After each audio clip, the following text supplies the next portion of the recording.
واليتيم. ونحن كأطفال نأخذ بزمام هذه المبادرة لأن الرجال تنحوا جانبا. وأقول لكل العرب: لا تستيقظوا وناموا، ما فاز إلا النوام. بالأمس قلنا عذرا أطفال سوريا، وقبلها عذرا أطفال فلسطين، واليوم عذرا أطفال مصر. نخاف أن يستمر الأمر على هذا الحال ويأتي يوما نقول فيه عذرا وطننا العربي. عذرا إخواني في مصر، ما قيمة الحبر أمام الدم؟ عذرا إخواني في مصر، ما قيمة كلمات مقابل استشهاد الأب أمام أعين ابنه؟ ما قيمة كلمات مقابل حرمان طفل من حنان أمه؟ عذرا إخواني برابعة العدوية، أنا لا أملك لكم إلا الكلمات، لا أملك لكم إلا الدمعات والدعوات، لا أملك لكم إلا الآهات الحرة على مرأى شهدائكم. نظرت لمحنتكم ومعاناتكم فبكيت، شاهدت وجوهكم التي تشكو إلى الله ظلم البصر فبكيت، وجوها تشكو فراعنة يشردونهم، وجوها تشكو إلى الله تهاون أمتها وتجاهل آلامها.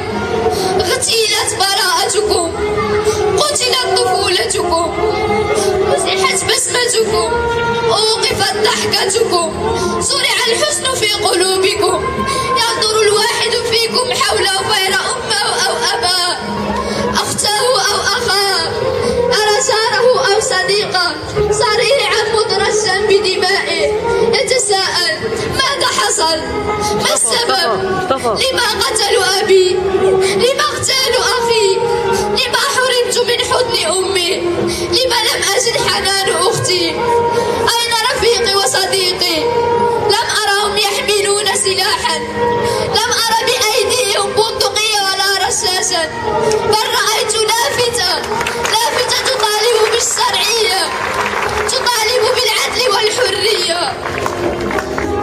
وسمعت أصواتا تقول: الله أكبر، تكبير، تكبير، تكبير، تكبير، توحيد. فما جنايتهم؟ ما هي تهمتهم؟ نحن أطفال مدينة العرائش الناشئين على قيم التضامن، الحرية والعدالة. نحن أطفال مدينة العرائش المتشبعين بقيم الأمن والسلام، مبادئ الحق والقانون. نحن أطفال مدينة العرائش وبقلوب حزينة وعيون دامعة بكل جوارحنا نعلن تضامننا المطلق مع أبناء الشهداء بمصر. نستنكر بشدة هذا الانقلاب على الشرعية وهذا العدوان الهمجي الظالم ضد الوقفات السلمية. ندعو جمعيات المجتمع المدني عامة والمختصة بالشأن الطفولي خاصة بالمشاركة بكثافة في هذه الحملات التحسيسية بخطورة الوضع بمصر الحبيبة.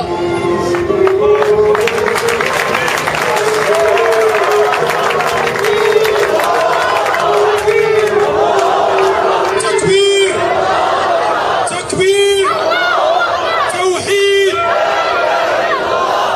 وأخيرا ندعو للوقف الفوري لهذه المجازر والعمل على معالجة أصل المشكل بضرورة العودة الشرعية. حسبنا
محمد